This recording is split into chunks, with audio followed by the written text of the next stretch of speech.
നമസ്തേ. ഹിസ്റ്ററിയിലെ രണ്ടാമത്തെ chapter world in the 20th century, ലോകം 20ാം നൂറ്റാണ്ടിൽ. അതിൽ നമ്മൾ പ്രധാനമായിട്ടും പഠിക്കുന്നത് ഇമ്പീരിയലിസം, സാമ്രാജ്യത്വം, capitalism and imperialism, influence of capitalism and imperialism, മുതലാളിത്തത്തിന്റെയും സാമ്രാജ്യത്വത്തിന്റെയും സ്വാധീനം, ഫസ്റ്റ് വേൾഡ് വാർ, ഒന്നാം ലോകമഹായുദ്ധം, fascism, Nazism, second world war. അപ്പോൾ ഒന്നാം ലോകമഹായുദ്ധത്തോടൊപ്പം തന്നെ ഒന്നാം ലോകമഹായുദ്ധത്തെ തുടർന്നു വന്ന ഫാസിസത്തെക്കുറിച്ചും നാസിസത്തെക്കുറിച്ചും രണ്ടാം ലോകമഹായുദ്ധത്തെക്കുറിച്ചും ഒക്കെ നമ്മൾ ഈ ചാപ്റ്ററിൽ പഠിക്കും.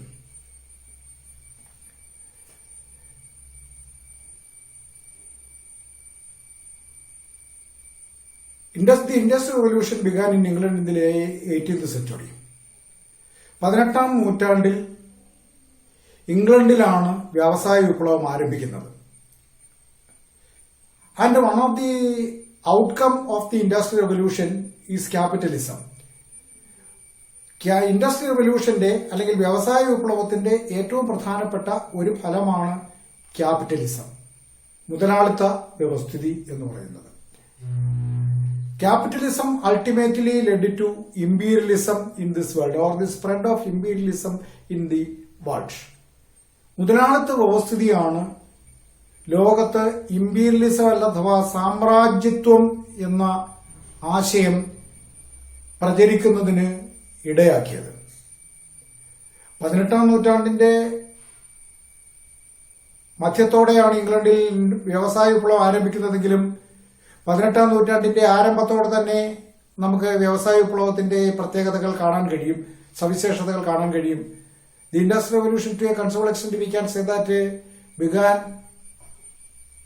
at the early decades of the 18th century.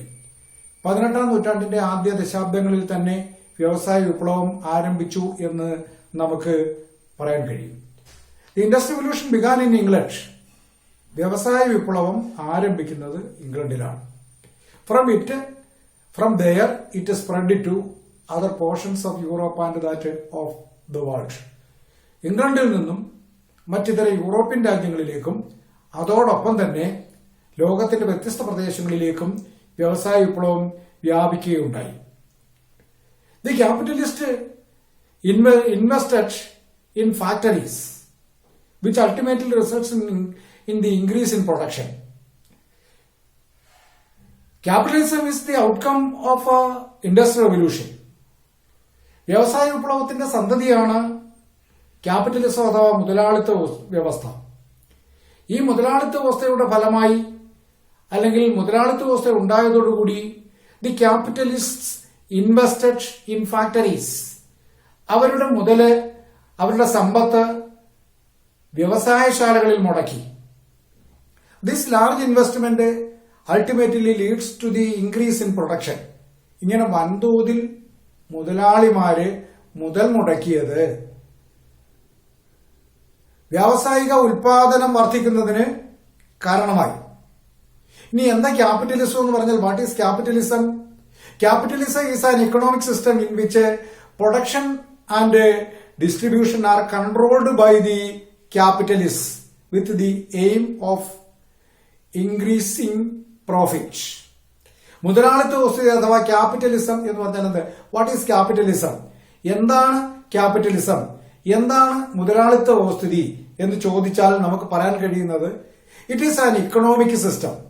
Capitalism is an economic system in which production and distribution are controlled by the capitalists with the aim to increase profit. Their ultimate aim is to increase profit. അവരുടെ ആത്യന്തിക ലക്ഷ്യം ലാഭം വർദ്ധിപ്പിക്കുക എന്നുള്ളതാണ്. മുതലാളിത്ത വ്യവസ്ഥിതി എന്ന് പറഞ്ഞാൽ ഒരു സമ്പദ് വ്യവസ്ഥയാണ്. ആ സമ്പദ് വ്യവസ്ഥയിൽ ഉൽപാദനവും വിതരണവും മുതലാളിമാരാണ് നിയന്ത്രിക്കുന്നത്. ഉൽപാദനവും വിതരണവും മുതലാളിമാർ നിയന്ത്രിക്കുന്നത് എന്തിനു വേണ്ടിയിട്ടാണ്? അവരുടെ ലാഭം വർദ്ധിപ്പിക്കുന്നതിന് വേണ്ടിയിട്ടാണ്. Such a system is known as capitalism. അത്തരൊരു വ്യവസ്ഥിതിയെയാണ് മുതലാളിത്ത വ്യവസ്ഥിതി എന്ന് പറയുന്നത്. What is capitalism? എന്താണ് മുതലാളിത്ത വ്യവസ്ഥിതി എന്ന് ചോദിച്ചു കഴിഞ്ഞാൽ, it is an economic system in which production and distribution are controlled by the capitalist with a view to increase production. മുതലാളിത്ത വ്യവസ്ഥിതി എന്ന് പറഞ്ഞാൽ ഒരു സാമ്പത്തിക വ്യവസ്ഥിതിയാണ്. ആ സാമ്പത്തിക വ്യവസ്ഥിതിയിൽ ഉൽപാദനവും വിതരണവും നിയന്ത്രിക്കുന്നത് മുതലാളിമാരാണ്. അവരുടെ ആത്യന്തിക ലക്ഷ്യം ലാഭം വർദ്ധിപ്പിക്കുക എന്നതാണ്. അതൊരു ചോദ്യം.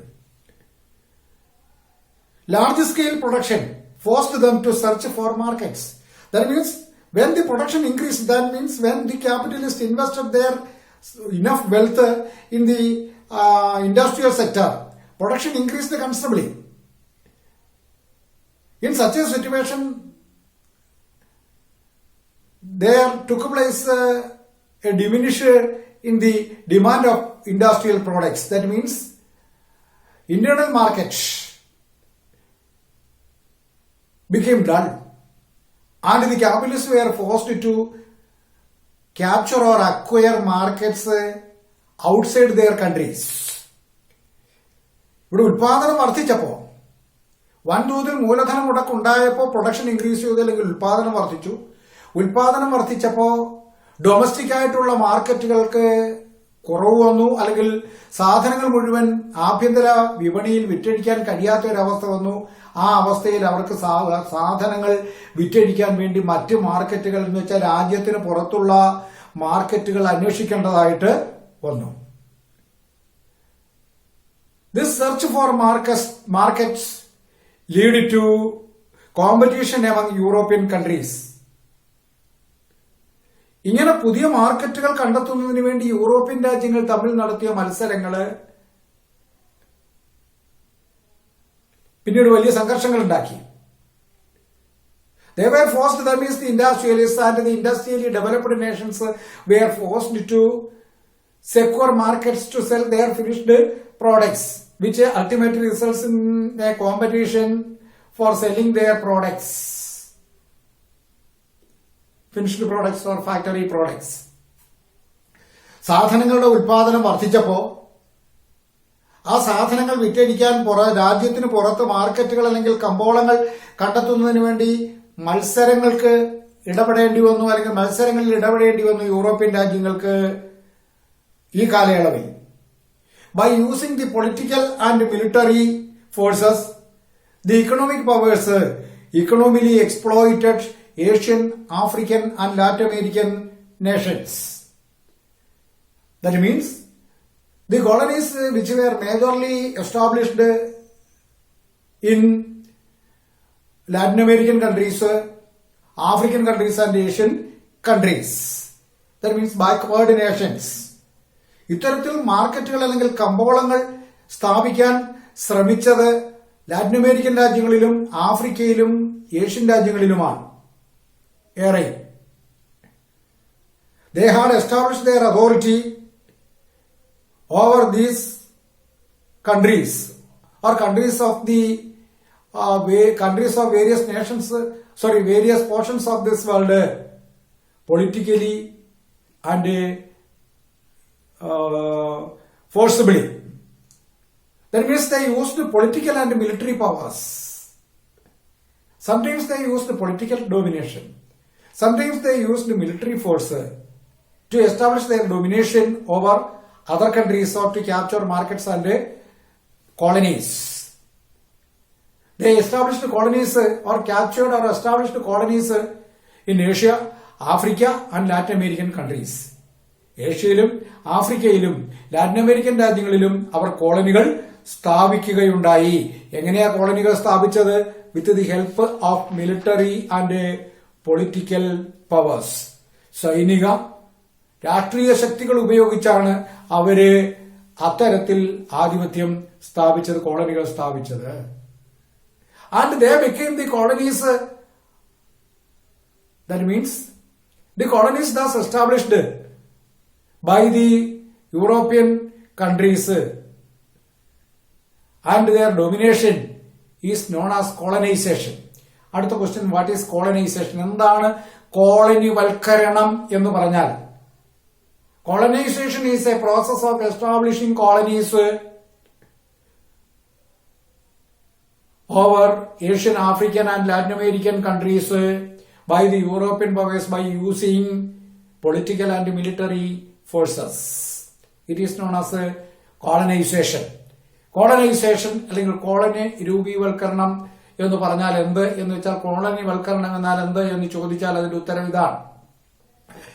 It is a process of establishing colonies by the European countries in Asia, Africa and Latin American countries by using military and political powers. സൈനികവും രാഷ്ട്രീയവുമായ ശക്തികൾ ഉപയോഗിച്ചുകൊണ്ട് പാശ്ചാത്യ യൂറോപ്യൻ ശക്തികൾ ഏഷ്യ, ആഫ്രിക്ക, ലാറ്റിൻ അമേരിക്കൻ രാജ്യങ്ങളിലെ കോളനികൾ സ്ഥാപിച്ചു. ഇതിനെയാണ് കോളനിവൽക്കരണം എന്ന പേരിൽ അറിയപ്പെടുന്നത്. And they exploited the colonies. The natural resources of the colonies were exploited and flooded to the mother country, and finished products were imported to the colonies and sold with high prices. ഇവർ adopt ചെയ്ത policy അതാണ്. അത്തരത്തിൽ സ്ഥാപിക്കപ്പെട്ട കോളനികളിൽ നിന്നും തങ്ങൾക്ക് ആവശ്യമായ വ്യവസായശാലകൾക്ക് ആവശ്യമായ raw materials collect ചെയ്തിട്ട് മാതൃരാജ്യത്തേക്ക് അയച്ചു. അവിടെ കൊണ്ടുപോയി അത് ഫിനിഷ്ഡ് പ്രോഡക്റ്റ് ആക്കി തിരിച്ച് കോളനികളിൽ കൊണ്ടുവന്ന് വൻവിലയ്ക്ക് വിറ്റു. It was A policy of exploitation. In such a situation, trade unions were formed.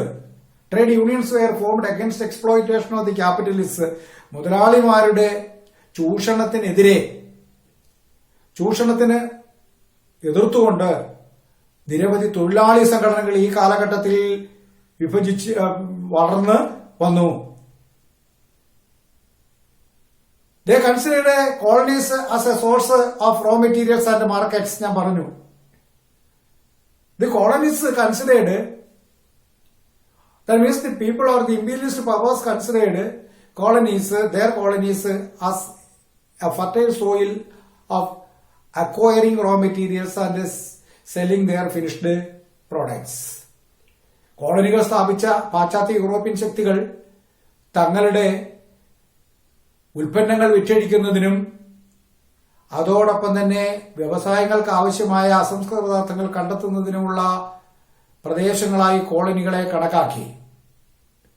Then which are the factors that led to the investment of capital by colonial masters in colonies? അടുത്തൊരു ചോദ്യം അതാണ്. പുസ്തകത്തിൽ ഇടയ്ക്കിടയ്ക്ക് ചോദ്യങ്ങൾ കൊടുത്തിട്ടുണ്ട്. ആ ചോദ്യങ്ങൾ നോക്കിയാണ്. എന്തുകൊണ്ടാണ് സാമ്രാജ്യത്വ ശക്തികൾ അല്ലെങ്കിൽ കോളനികളുടെ മേധാവികൾ കോളനികൾ വലിയ തോതിൽ സമ്പത്ത് മുടക്കാൻ തയ്യാറായത്? Which are the factors? അതിന്റെ സാഹചര്യങ്ങൾ എന്താണ്? Which are the factors that led to the investment of capital by colonial masters in colonies? കോളനികളുടെ ഉടമസ്ഥരായിട്ടുള്ള പാശ്ചാത്യ യൂറോപ്യൻ ശക്തികൾ വൻതോതിൽ മൂലധന മുടക്ക് ഉണ്ടാക്കാൻ ഇടയാക്കിയ സാഹചര്യങ്ങൾ എന്തൊക്കെയാണ് എന്ന് ചോദിച്ചാൽ അതിന്റെ ഉത്തരം ഇനി പറയുന്നവയാണ്.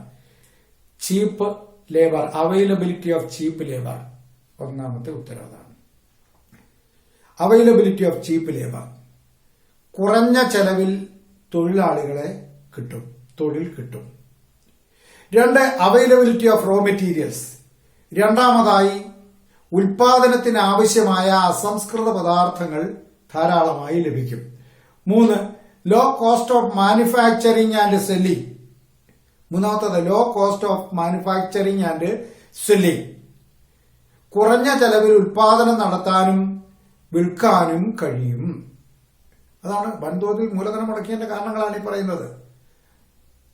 Law cost for manufacturing and selling goods in colonies.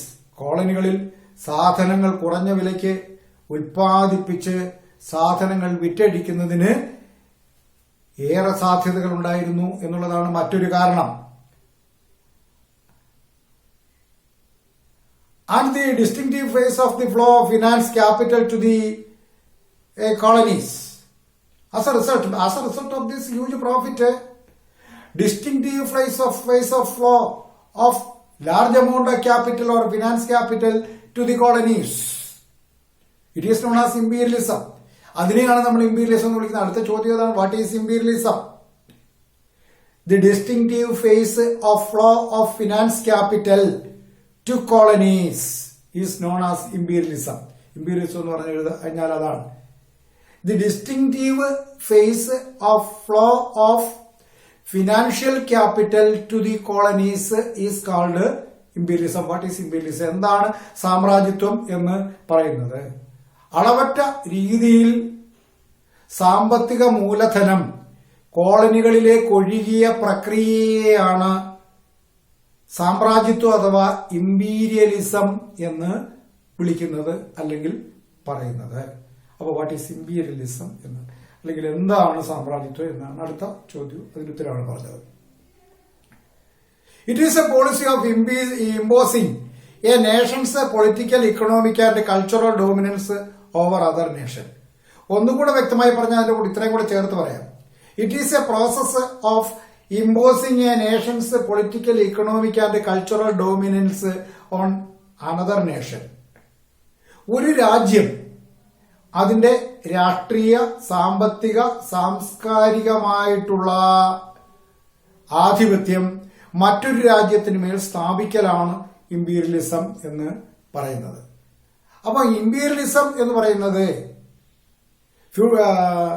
It is a fundamental feature, that means the domination, political, economic and cultural domination is one of the prominent feature of imperialism. ഇമ്പീരിയലിസത്തിന്റെ ഏറ്റവും പ്രധാനപ്പെട്ട ഒരു പ്രത്യേകതയാണത്.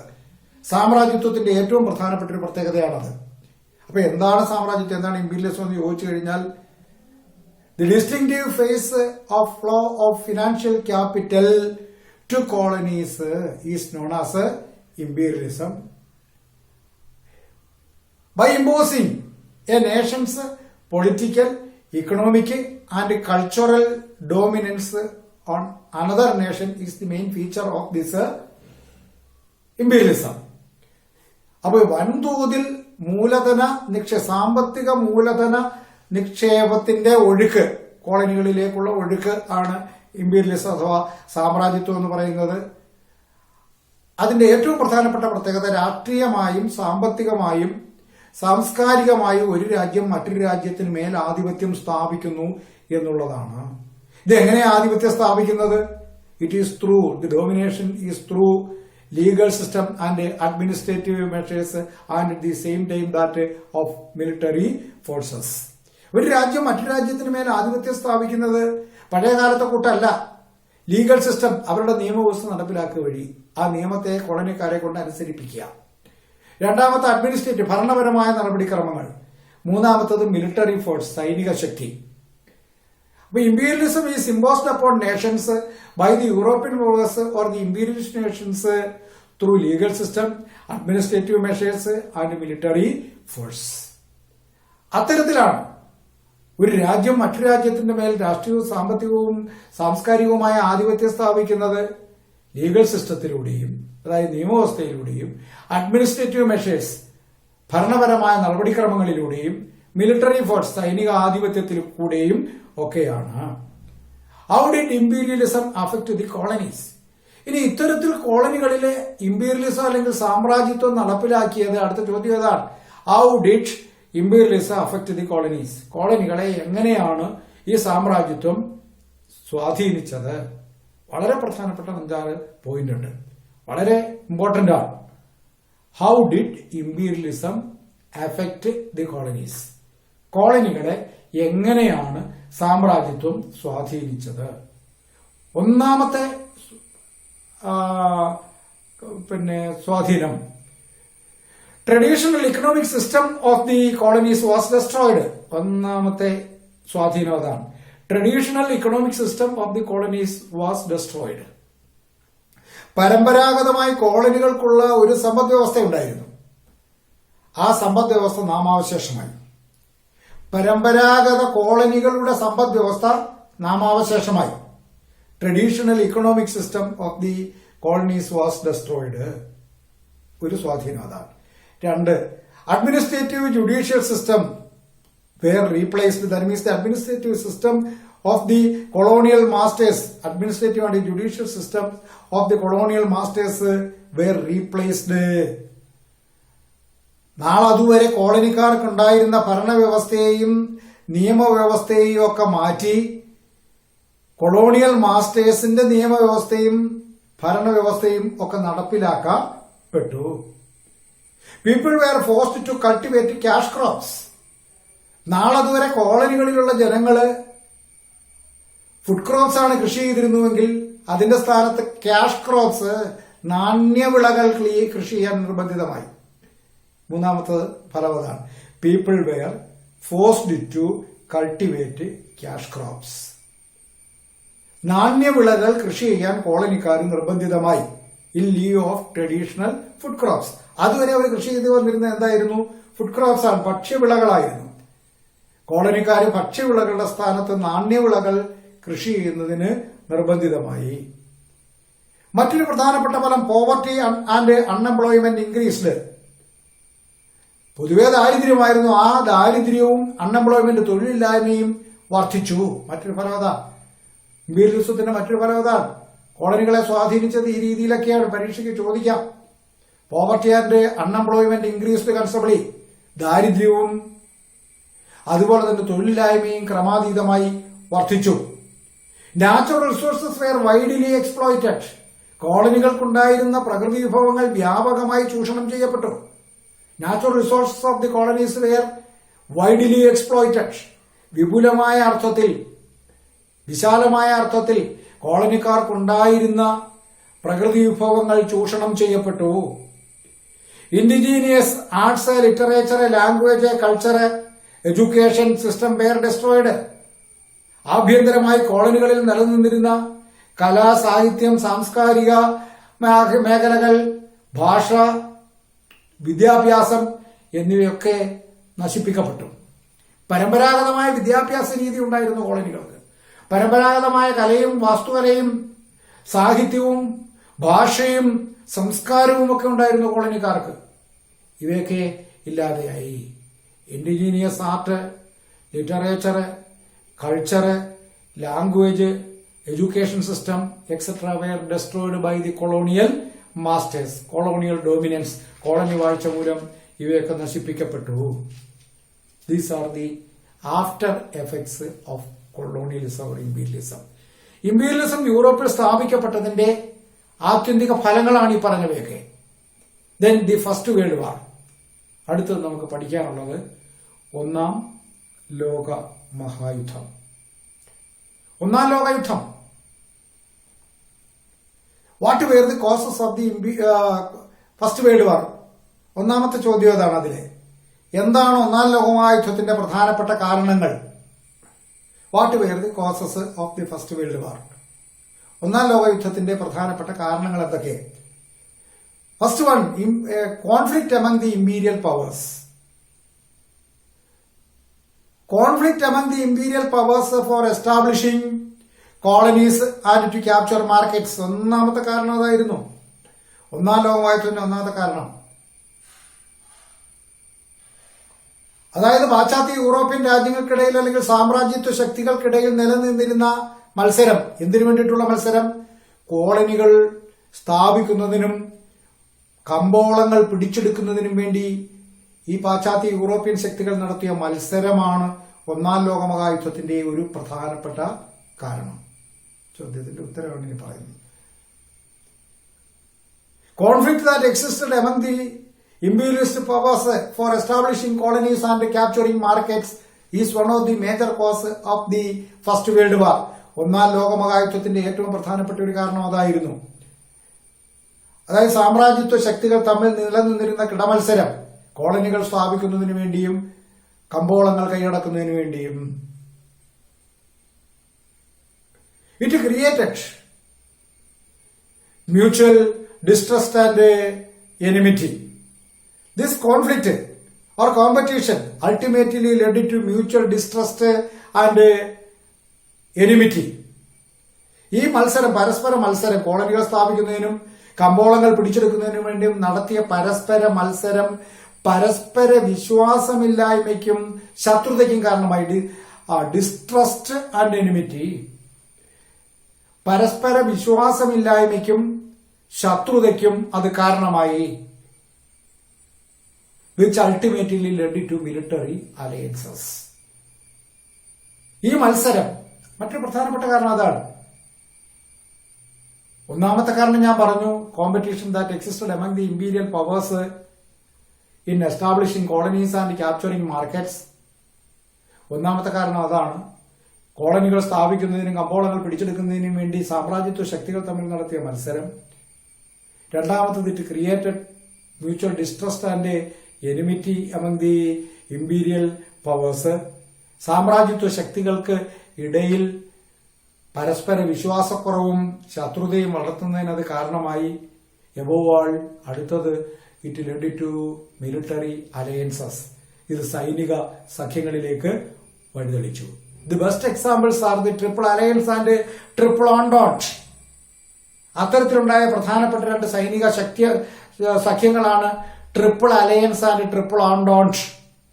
Triple alliance between Germany, France and Italy.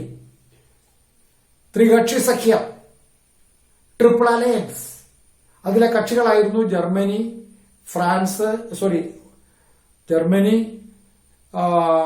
Austria Hungary and Italy. Germany triple അലയൻസിലെ അംഗങ്ങളായിരുന്നു Germany, Austria Hungary and Italy. ജർമ്മനിയും Austria ഹംഗറിയും ഇറ്റലിയും ചേർന്നൊരു സൈനിക സഖ്യം ഉണ്ടാക്കി. അതിന്റെ പേരാണ് ട്രിപ്പിൾ അലയൻസ്. ഒന്നാം ലോകത്തിലേക്ക് നയിച്ച ഒരു കാരണം അത്. As a reaction against it another military alliance was formed called triple entente. ഇതിന്റെ ഒരു പ്രതികരണം എന്നുള്ള നിലയിൽ വേറൊരു സൈനിക സഖ്യം ഉണ്ടായി. അതിന്റെ പേരാണ് triple entente by England, France and Russia. അതിലെ കക്ഷികൾ ആരൊക്കെയായിരുന്നു? ഇംഗ്ലണ്ടും ഫ്രാൻസും റഷ്യയുമായിരുന്നു. അപ്പൊ ട്രിപ്പിൾ അലയൻസ് ഒരു ഭാഗത്ത്. Thus Europe was divided into two rival camps. അങ്ങനെ അത്തരത്തിൽ യൂറോപ്പ് രണ്ട് ശത്രുപക്ഷങ്ങളായി വിഭജിക്കപ്പെട്ടു. ട്രിപ്പിൾ അലയൻസ് അല്ലെങ്കിൽ ത്രികക്ഷി സഖ്യത്തിൽ ജർമ്മനിയും ഓസ്ട്രിയ ഹംഗറിയും ഇറ്റലിയും ഒരു വശത്ത്. ട്രിപ്പിൾ ഓണ്ടോട്ട് ത്രികക്ഷി സൗഹാർദ്ദം, അതിൽ ഫ്രാൻസ്, ഇംഗ്ലണ്ട്, റഷ്യ എന്നിവ മറുഭാഗത്തും. It created a war atmosphere. പരസ്പര ശത്രുതയോട് ഇങ്ങനെയുള്ള സൈനിക സഖ്യങ്ങൾ ഉണ്ടാക്കിയത് it created war atmosphere in Europe. യൂറോപ്പിൽ യുദ്ധസമാനമായ അന്തരീക്ഷം സൃഷ്ടിച്ചു. And both these alliances started manufacturing and buying leather weapons. ഈ രണ്ട് കക്ഷികളും, ഈ രണ്ട് സൈനിക സഖ്യങ്ങളും ഉൽപ്പാദിപ്പിക്കാനും വാങ്ങിക്കാനും തുടങ്ങി. എന്തുൽപ്പാദിപ്പിക്കാനും വാങ്ങിക്കാനും തുടങ്ങി? Leather weapons. ലെതർ വെപ്പൺസ് എന്ന് പറഞ്ഞാൽ മാരകായുധങ്ങൾ നിർമ്മിക്കാനും വാങ്ങാനും തുടങ്ങി. അപ്പൊ ലെതർ വെപ്പൺസിന്റെ ഒരു കോമ്പറ്റീഷൻ ഉണ്ടായി. മാരകായുധങ്ങൾ കൊണ്ടുള്ള ഒരു കോമ്പറ്റീഷൻ തന്നെ ഉണ്ടായി, മത്സരം തന്നെ ഉണ്ടായി. ഇതൊക്കെ കാരണങ്ങളാണ് ഒന്നാം ലോകയുദ്ധത്തിന്റെ. What were the causes of first world war എന്ന് ചോദിച്ചാൽ പറയേണ്ട കാര്യങ്ങളാണ്. അടുത്തത് മറ്റൊരു പ്രധാനപ്പെട്ട കാരണം അഗ്രസീവ് നാഷണാലിസം. അതിരു കവിഞ്ഞ ദേശീയത. It is A concept of a person or a nation that their own nation is the supreme nation. അതൊരു വല്ലാത്ത കൺസെപ്റ്റാ. തങ്ങളുടെ രാജ്യമാണ് ഏറ്റവും പരമമായ രാജ്യം, എന്റെ രാജ്യമാണ് ഏറ്റവും വലിയ രാജ്യം, ഏറ്റവും ശക്തമായ രാജ്യം, എന്റെ രാജ്യമാണ് പരമമായ രാജ്യം. It is the concept of aggressive nationalism. അതിര് കവിഞ്ഞ ദേശീയ ബോധത്തിന്റെ പ്രത്യേകത ഏതാണ്? their own nation, they consider their own nation as the supreme nation. തങ്ങളുടെ രാജ്യം മാത്രമാണ് ഏറ്റവും പരമമായ, ഏറ്റവും ശക്തമായ രാജ്യം എന്ന് ചിന്തിക്കുന്ന വികാരമാണ് aggressive nationalism. As a part of it, various movements developed in Europe such as pan Slav movement, pan German movement, revenge movement etcetera. ഈ അതിരുകവിഞ്ഞ ദേശീയ അഗ്രസീവ് നാഷണാലിസത്തിന് ഉദാഹരണങ്ങളാണ് the best examples of aggressive nationalism that developed in Europe just before the first world War are pan Slav movement, pan German movement, revenge movement etcetera. Pan Slav പ്രസ്ഥാനം, pan German പ്രസ്ഥാനം, revenge പ്രസ്ഥാനം, revenge movement. എന്താ pan Slav movement എന്ന് പറഞ്ഞാൽ?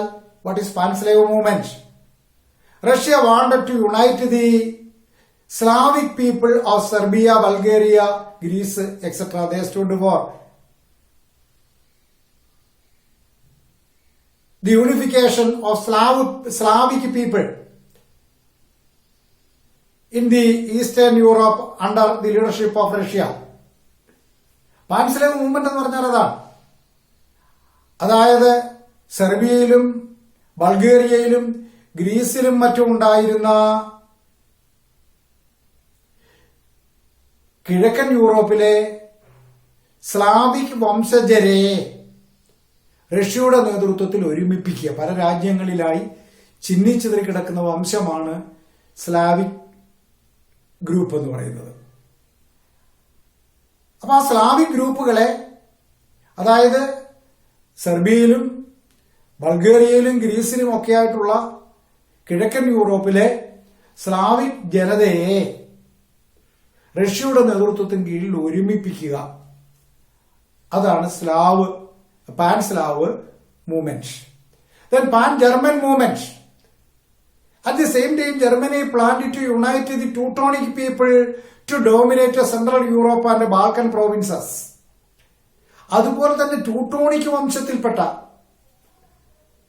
പല രാജ്യങ്ങളിലായി ചിന്നിച്ചിതറി കിടന്ന Teutonic വംശത്തിൽപ്പെട്ട ആൾക്കാരെ central മധ്യ യൂറോപ്പിലെയും ബാൽക്കൻ പ്രൊവിൻസിലെയും ഈ വിഭാഗങ്ങളെ കൂട്ടിയോജിപ്പിച്ചുകൊണ്ട് ആ പ്രദേശങ്ങളിൽ ആധിപത്യം സ്ഥാപിക്കാൻ ജർമ്മനി ആഗ്രഹിച്ചു. ആ പ്രസ്ഥാനത്തെയാണ് പാൻ ജർമ്മൻ മൂവ്മെന്റ് എന്ന പേരിൽ അറിയപ്പെടുന്നത്. അവിടെ ട്യൂട്ടോണിക് പീപ്പിളിനെ വർഗപരമായി ഒന്നിപ്പിക്കാൻ ശ്രമിച്ചു. മറ്റിടത്ത് സ്ലാവിക് പീപ്പിളിനെ വർഗപരമായി ഒന്നിക്കാൻ ശ്രമിച്ചു. സ്ലാവ് മൂവ്മെന്റിന്റെ, പാൻ സ്ലാവ് മൂവ്മെന്റിന്റെ നേതൃത്വം നൽകിയത് റഷ്യയാണെങ്കിൽ, പ്രചോദനം നൽകിയത് റഷ്യയാണെങ്കിൽ, പാൻ ജർമ്മൻ മൂവ്മെന്റിന് ജർമ്മനിയാണ് നേതൃത്വം നൽകിയത്.